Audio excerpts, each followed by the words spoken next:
Да. Спра да се движи като абориген. Видях тази рецепта преди 4 или 5 години. Толкова ли беше 5? Някъде там. Някъде там, преди да се роди Анджу. Видях я в... или беше в 24 Kitchen, или беше в Food Network, не си спомням точно.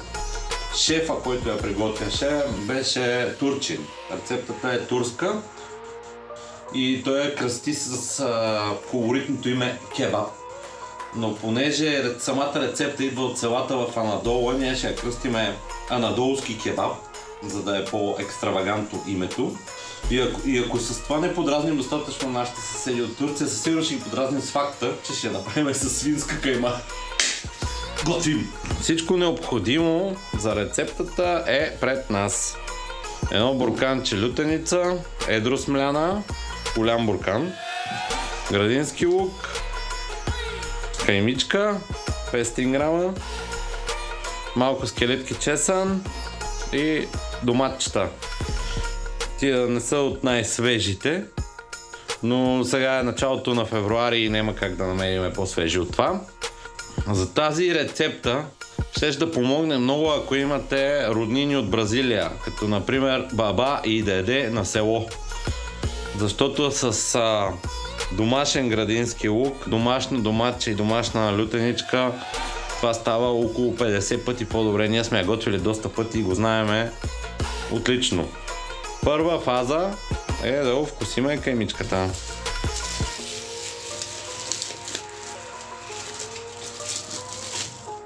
Слагаме каймата в една голяма купа. Това, което обичам аз да правя е с една вилица да я разнеса малко в купата, за да може да сипваме по-надебело подправките, които ще изброяваме. Не търсете лиси химикал, всичко ще го има в описанието на видеото. На каймата слагаме канела. Да, турците обичат да готвят с канела. Сминдух. И това ли обичат турците? Това си е наша. Сминдух е основна съставка на шарената сол. Черен млян пипер. И сушена чубричка. От чубрицата може да сложите по-обилно.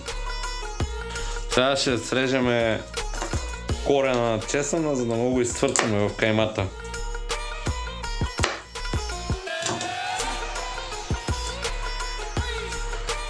Букулка в другия край на масата.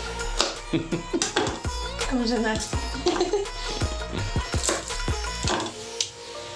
Още една любима рецепта на Пепи. Днеска не съм сам! Имам оператор!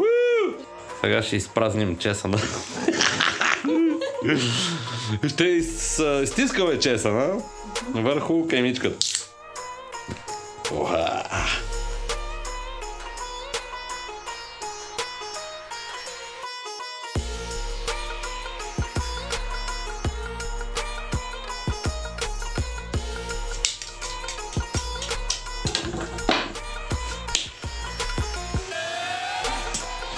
Малко слънчогледово олио. Аз лично от мене си ще добавя съвсем малко соев сос вместо сол и малко чили. Люто чили, за да изнервиме каймата малко.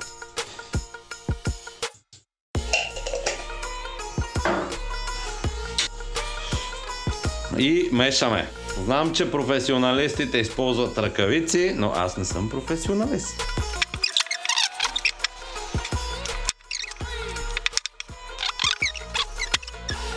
Мием ръчички и оправяме зеленчука. Тей, да не викаме като футболистите така. Тей. Махаме този буркан, той ще трябва после. Махаме каймата. Букуци.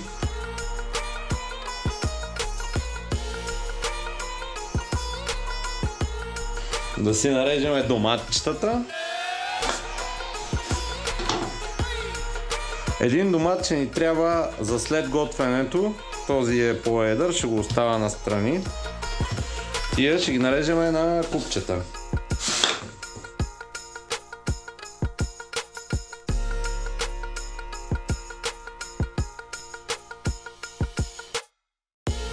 Доматите ни са по ПВЦ от дограмата.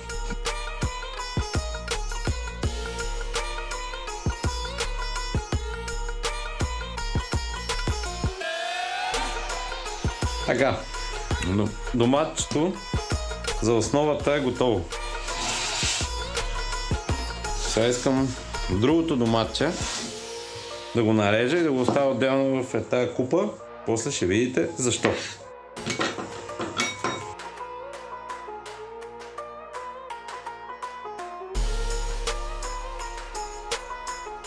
Нашия зелен градински лук е измит.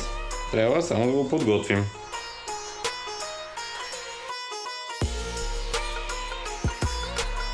Може да вкарате малко от зелената част в предварителната подготовка, но задължително си оставете стръкчетата за финала на ястието. И сме готови за котлона. Стартираме котлона. Пламъка го искаме минимален. Правяме тиган, голям, дълбок. Малко слънчогледово олио. Това са около 3 супени лъжици масло. Не го чакайте да се стопи, оставете огъня бавен и започвайте да правите мънички кюфтенца с каймата, без брашно.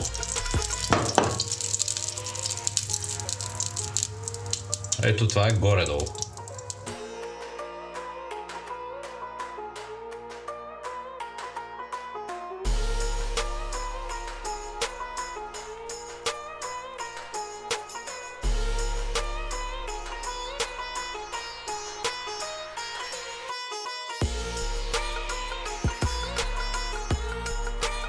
Слагаме и последното кюфте.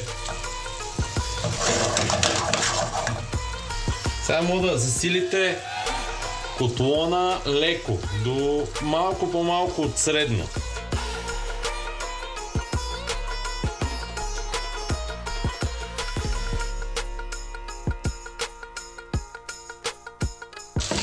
Кюфтенцата ги искаме полуготови преди да ги свалиме от маслото, но не искаме и твърде силен котлон, който ще ни прегори маслото. Защото после в маслото направо ще сложим лютеницата и лука.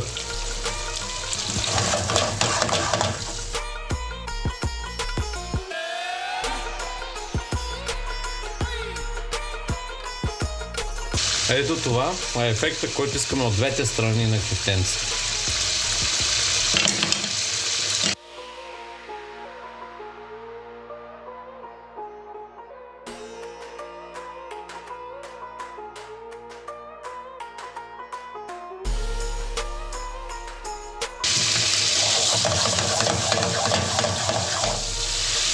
Така, кюфтенцата са ни полуготови. Намаляме пак котлончето на минимум. И ги сваляме в една купичка.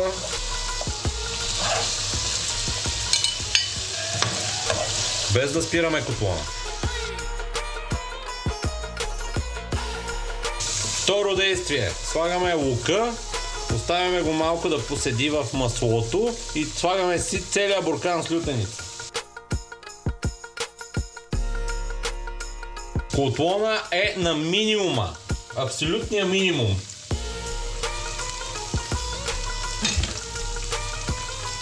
Слагаме целия буркан с лютеница.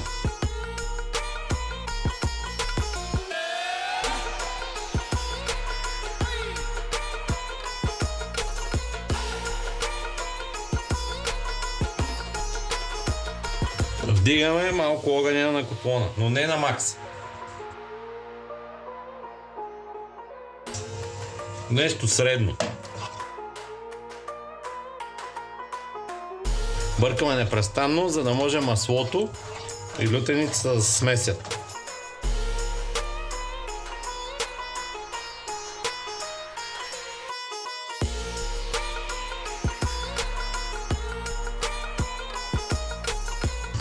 Съвсем умишлено не слагаме подправки. Подправките са в каймарта.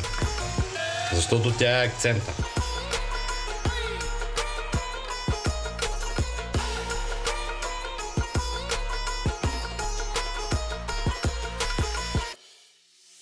Вече имаме хомогенната смес и лютеницата ни леко каркори. Това искаме. При това положение слагаме по-голямата част от доматите, без този, който отделихме в купичката.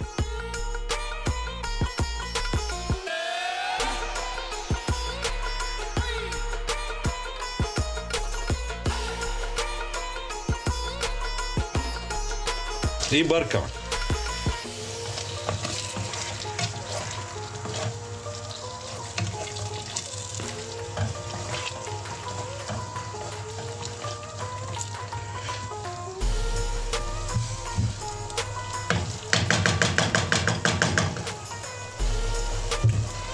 Цаката е търпението.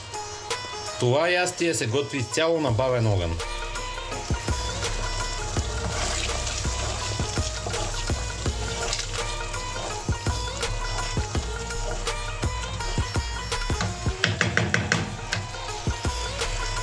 Оставяме го да покъкри 5-10 минути. Когато доматите започнат да стават пихтиести, ето така, сме готови да върнем кюфтетата обратно в яхниката. Ето ги нашата кюфтенца, заедно с масълцето от купата. Бъркаме. Оставяме още 1-2 минути на слаб огън, за да може кюфтенцата да се досготвят напълно и да поемат всичкия сос от лютеничката и доматчетата и лукчето. Периодично бъркаме. В оригиналната рецепта това не се готвяше дори на котлон. Това се досготвяше, тази процедура, последната, с кюфтенцата се досготвяше на пара.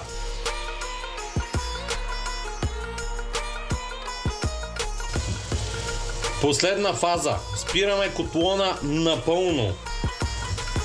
Оставяме не повече от 1 минута да се охлади. 1 минута мина. Помните ли ги тези? Това ни е отделеното доматче. Това го слагаме постфактум, след като яденето вече е готово.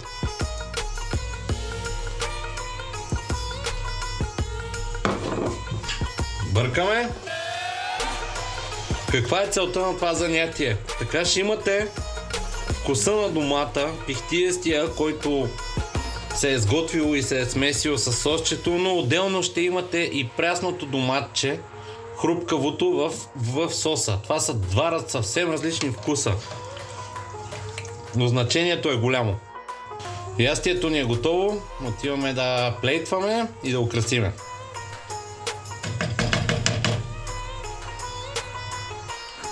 В едно голямо плато сипваме всичко.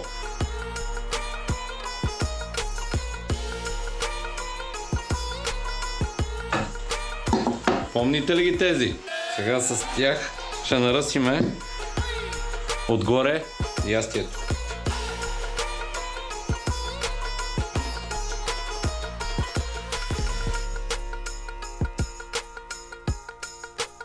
И украсяваме.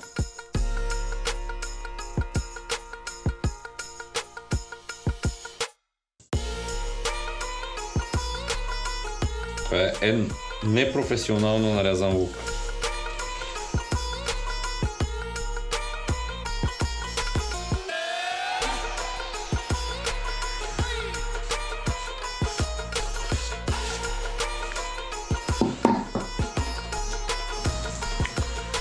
Тара! Просто няма как да не си опитам в тази вкусотия. Ето това е хапката. Кюфтенце, томатче, лютеничка и лукче. Абсолютно елементарна рецепта.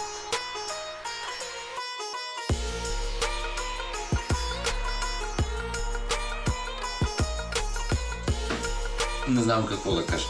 Ако искате вкуса на селото във вашата къща, направете си го това ястие. Няма да сбъркате. Каймата е толкова апетитна и ароматна и в комбинация с лютеница, това е просто някакво божествено изживяване.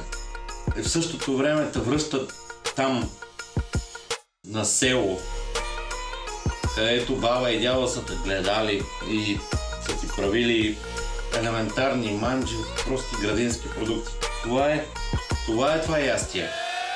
Елементарно ястие от прости градински продукти. Ако имате начин да си намерите, който и да от компонентите или всичките да са домашни, няма да сбъркате по никакъв начин. Надявам се нашите идеи да ви харесват и се надявам да се връщате тук за нови вдъхновения. Ако е така, но още не сте натиснали ония бутон там долу с камбанката абонирам се, subscribe, отивайте и го направете, защото иначе ще береме ядове. Ако искате да сготвим нещо, пишете в коментарите. Ако ви харесва рецептата, пишете в коментарите. Ако не ви харесва рецептата, пишете в коментарите да ни я напсувате, защото иначе няма да сме българи, ако не се напсуваме един други. И това е положението. Айде!